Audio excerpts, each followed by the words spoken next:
Hey friends! Politics. The battlefield of intrigue, debates and public interest.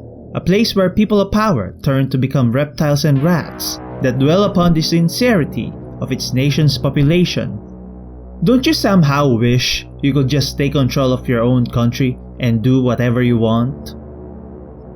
Suzerain, a political adventure game that lets you take control of the fate of one man in his struggle to maintain his sanity of handling a country which suffered multiple military upheavals, causing regional instability which led to the creation of insurgent groups, a power struggle between various entities, and an economic recession. As a result, you're left with a nation struggling to even stand on its own due to corruption and exploitation. You see, Sordland is a pretty wonderful country. Why would you even want to be the president? Is it out of passion, greed, or you're just extremely unlucky? Regardless, you will now lead the nation and the fate of the population is entirely up to you. Sure, being a president is great, but wait until you hear the full comprehensive details of Sordland's situation. And you must fix this situation by providing clear directions and following through. Design and make an economy based on whether the government has complete totalitarian control over the distribution of goods, or letting the businessmen go rampant on their desire to make bank in exchange for high employment. Lean towards different ideologies that either revolve around the efficient administration of disposable manpower or the vast opportunities provided by the democratic decisions of the few elites. And that's just only the beginning of the major decisions you're about to make in your 4-year term. Suzerain is a game that's mostly about reading text that encompass emotions and relationships between you and other people around you that represent their beliefs and interests, each of them having their own personalities that often contradicts one another, forcing you to side with various groups or be destroyed due to isolation. Granted, it's possible to navigate the political compass delicately, without crashing the economy or ending in a coffin. But it will be insanely difficult without prior knowledge of whom you're dealing with. The people of Sordland demand change. The previous administrations have been nothing but a shit show. So one of the first major discussions you make is changing the constitution, enact democratic reforms, and allow the Congress to participate in major political decisions. Yes, in a politically unstable world of Suzerain, it is very much a good idea to let them just talk it out while the country goes to ruins.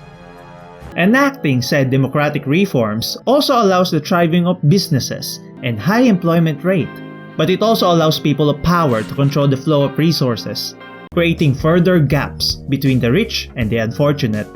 The oligarchs will just love to suck you off as long as you decrease their taxes. The conservatives don't like change, since they already have their positions established and any sort of change would have threatened them, especially if you touch their daddy one bit. However, most of the time, they're rather harmless. Sure, they'll be pretty upset about allowing communists into the government, but what can they really do? Impeach me? Alternatively, you can skip doing the reforms and follow the Path of Sollism, an ideology made by one Tarkin Sol, a guy who most of the time is villainized by mostly everyone, except the conservatives. We could say he really did oppress the minority and potentially treated everyone unequally, but you can't really deny what he did for the country. My guy basically ended the civil war caused by two belligerent generals who heavily relied on child soldiers. His leadership led to the creation of free healthcare and education, pursued internal economic reliance, and ended the energy crisis. He improved the military and security, and despite all that was said about him, he was even responsible for making Sordland an OMEC member, an organization for stimulating economic progress and world trade. Perhaps he did make some enemies with the minority, but to be fair, he did make it work. He just didn't know how to pass over his legacy. And by following OG, we can once again make Sordland great again. Enact an emergency decree and focus on what really matters, internal and external threats. Skip over the politics, and let's get things done. If you're politically savvy, you can actually make the reforms in the opposite direction. Essentially, everyone will have mixed feelings for you. The Democrats will hate you for centralizing power, but show them a bone or two and you might garner some support. The Conservatives will work for you as long as you work for them. The Nationalists will absolutely worship you, even if you paint the country red. By making yourself powerful, more radical options can be made during your administration. The military is very unsatisfied? Just purge them. The minorities causing you too much trouble? Create a quarantine zone and slowly turn them into law-abiding citizens. You can set a direction for your government, but you still have to fix a number of problems at the same time. Economically, we're a very poor country. Corruption is prevalent, tax evasion is a common practice. We don't have infrastructure to support the regions. We don't have production to supply our people. We lack economic investments and we don't even trade with our neighbors. And this is all thanks to the stupidity of the previous leadership. People are very dissatisfied with the current way of life. Apart from free welfare programs, they're kinda screwed. Healthcare quality is a dumpster fire. Education is inconsistent and inaccessible.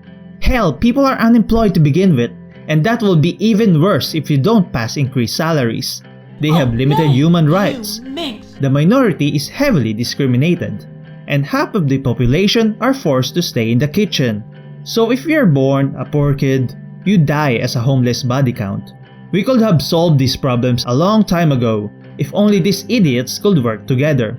The justice system could have been more efficient. Crime could have been contained if only the police and the military worked together. Even worse is that these situations present weakness in our jurisdiction. Even other countries have seen how much of a pussy Sordland is and starts destabilizing the living shit out of it. Now, we should probably start slow. Assassination. Let's stop civil unrest by forceful persuasion. Attend funerals for communists and start a new mega project that will symbolize the start of your regime. From here, the oligarchs and the conservatives will start fighting over your attention on how the country should be run. Highway sections? No thanks. Train stations? Real shit. Let's make our people's lives better. Let's build schools. Let's provide better healthcare. Let's privatize these sectors to further improve quality. The downside? People can't even go to these buildings. Imagine you have a cough and your doctor tells you it costs a few livers to treat it. Your people are now okay. You know what's not okay? The people. They incite unrest at the slightest hint of discomfort. Due to the lack of education, most of them are easily exploited. So the common practice to improve one's life is corruption instead of education. But that shit's outdated now. With the new welfare programs I personally created, we just need the people to acknowledge it. Introducing the CIA. Why do we have to make our citizens worry while we can pretend that everything's fine? But you know what we cannot hide? Foreign relationships. Sordland is a strategic geopolitical location. It has the capacity to bring in a large military.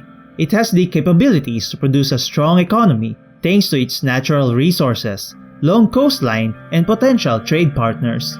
It also has the influence to affect its surrounding nations, and thanks to its unstable political system, is susceptible to ideological pressure. We are being sandwiched by two ideologies, socialism and capitalism, encouraged by their respective superpowers who created their own blocks. And now both of them have their eyes on the prize. Sordland has its neighbors to contend with.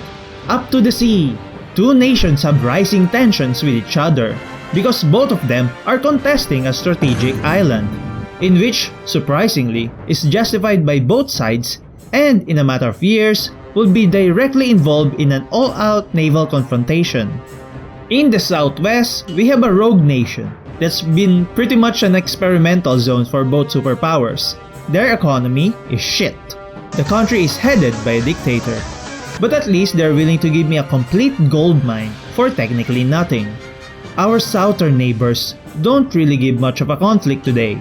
Except during Welland Civil War, a ton of refugees tried to cross their border, but they immediately closed it. So, they came to us. and today they have an active terrorist group. And of course, we can't forget our ultimate threat, Rumberg. They have one goal, and that's to hold Sordland's natural gas. Or at least make us pay for reparations over a war they originally started. All because the previous figurehead ended their friendship that's almost a century ago.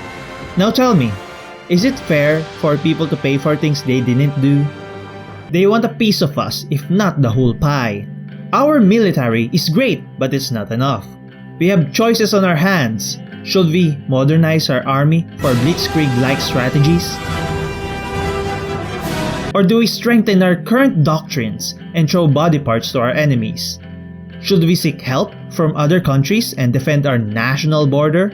Are we even sure Rumberg is such a threat? Despite having the toughest job in the country, don't forget you actually have a loving wife and produce 2 kids. Unfortunately, even within the confines of family, you cannot escape work. Monica, your wife, is a long-time advocate for women's rights. She's been wanting to do more. She will be asking for more support. Your son and daughter couldn't care less. Your son is quite rebellious, and your daughter is just too innocent. I'm gonna give consideration and not call my wife one-directional. But does our relationship really have to depend on women's rights? Can't my greatly authoritarian character choose a more conservative type? But you know what's interesting? My own son. You hold great influence over his decisions and love life. You can send him to the state university and he will clap some minority chick.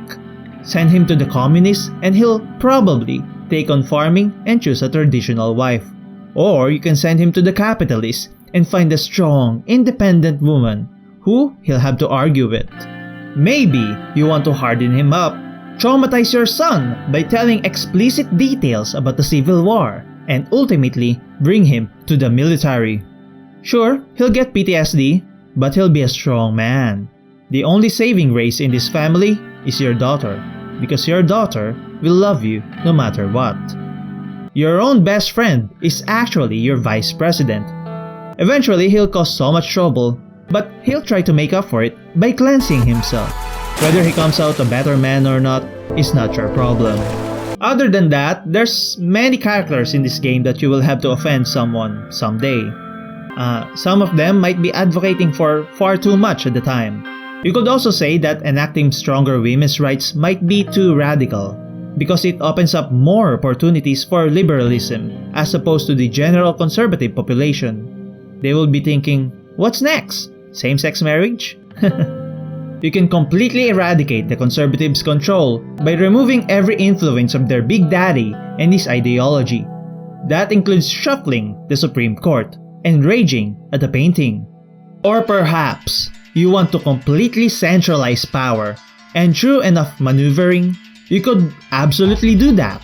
Destroy the oligarchs by seizing their companies. Remove the old guard by impeachment. Let the other parties crumble over the mysterious disappearance of leadership. Purge the military. Control the media. Install a new vice president whose only fetish is his work ethic. Divorce your wife. Take custody of your daughter.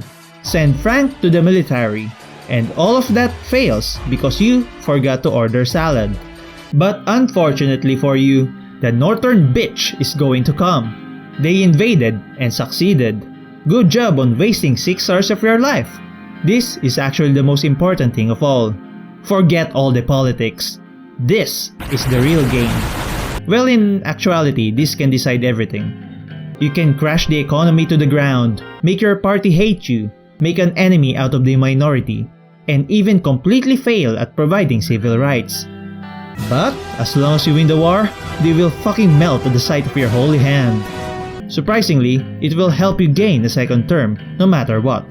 Just don't ally with a superpower. There's a number of ways to deal with Rumberg. The first way is to make yourself as peaceful as possible.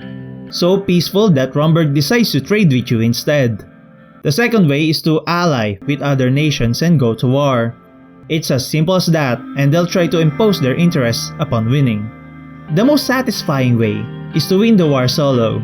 It's the most difficult way to pull off because it has a lot of prerequisites. But succeeding in this endeavor can possibly make you a third superpower. You have the production, the infrastructure, the budget, and the resources to make yourself powerful. Suzerain is a lengthy ride about political strife and consequences. There's so much stuff to read that you can probably miss an entire moment by choosing the wrong birth parents. It has plenty of replayability, but the pacing can be somewhat annoying, especially since there's no current option to skip the dialogue. So, you're forced to hit the spacebar multiple times. Personally, I just use an autoclicker. With over 400,000 words, I thoroughly enjoyed it. Never have I got so much interest in politics until now. So, I would like to say that Suzerain is highly recommended. 10 salads over 10 rice. Play it and enjoy it.